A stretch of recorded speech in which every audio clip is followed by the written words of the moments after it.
जब आप स्टेज पर खड़े होते हैं तो सामने बैठे लोग सिर्फ आपकी बात नहीं सुनते, वो आपकी आंखों में छिपा कॉन्फिडेंस, आपकी आवाज़ की गर्मी और आपकी कहानी में छुपा जज्बा महसूस करते हैं।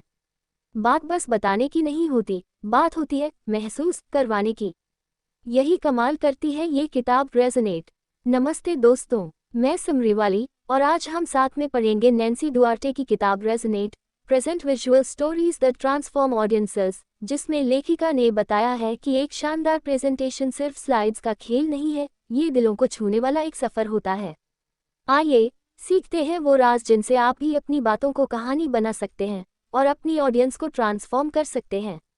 लेखिका की पहली सोच, people don't buy what you do, they buy why you do it.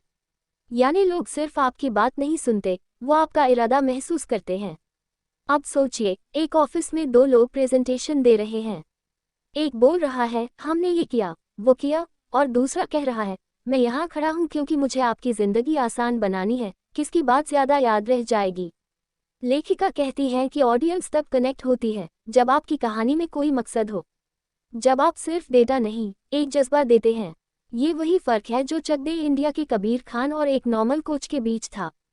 Kabir Khan सिर्फ हॉकी नहीं सिखा रहा था, वो बेटियों का आत्मसम्मान लौटा रहा था। लेखिका की दूसरी सोच, स्टोरीज मूव पीपल, यानी आंकड़े सोचने पर मजबूर करते हैं लेकिन कहानियां दिल को छू जाती हैं। आप याद कीजिए अपने कॉलेज के उस प्रोफेसर को जो हर बार पढ़ाते वक्त कोई पर्सनल किस्सा सुना देते थे, कैसे आपने उनकी बातें कभी नहीं भूली।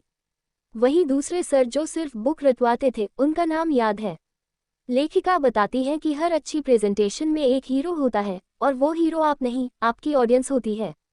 आपकी कहानी में संघर्ष हो, क्लाइमैक्स हो, समाधान हो, जैसे बाहुबली में शिवा का सफर, वैसे ही आपकी स्लाइड्स भी सफर कराएं।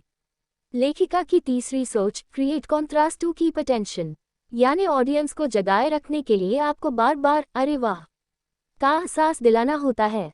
रुको जरा, क्या आपने कभी गौर किया कि 3 इडियट्स का राजू रस्तोगी अपने इंटरव्यू में बार बार डगमगाता है, लेकिन जब सच बोलता है तो सबका ध्यान वहीं टिक जाता है। लेखिका कहती है कि जब आप बोलते हैं तो क्या है और क्या हो सकता है, इस टकराव को दिखाए।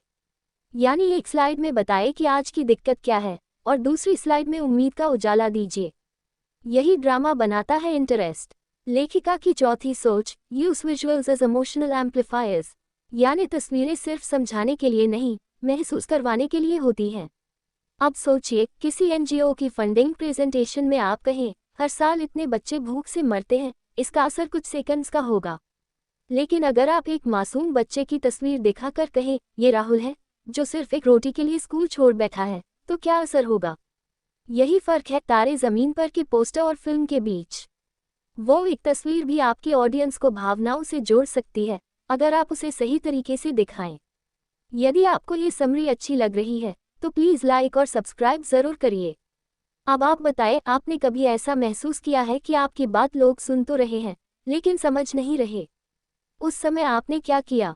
कमेंट में ज़रूर बताएं। लेखिका की पांचवी सोच, the audience is the hero not the speaker, यानी प्रेजेंटेशन का असली सितारा आपकी ऑडियंस होती है, आप नहीं।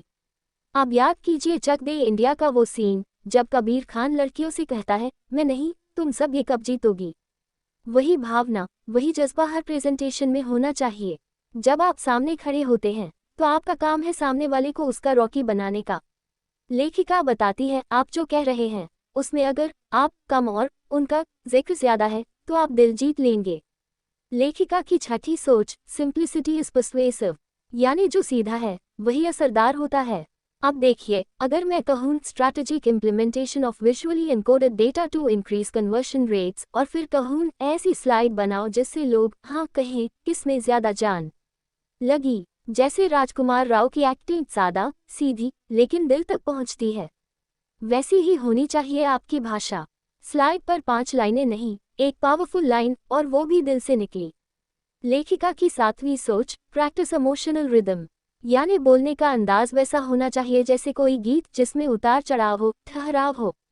जावेद अख्तर की कविता जैसे धीरे धीरे चढ़ती है फिर ऊंचाई पर ले जाकर जड़ से हिला देती है, वैसे ही आपकी आवाज़, आपकी गति और आपके पॉज भी आपकी बात का असर बढ़ाते हैं। लेखिका कहती है सिर्फ तेज बोलना या हाथ हिलाना स्टाइल नहीं होता, सही जगह चुप रह जाना भी एक आर्ट है। जब आप अपनी बात की ले बनाते हैं तो लोग आपको सिर्फ सुनते नहीं, महसूस करते हैं।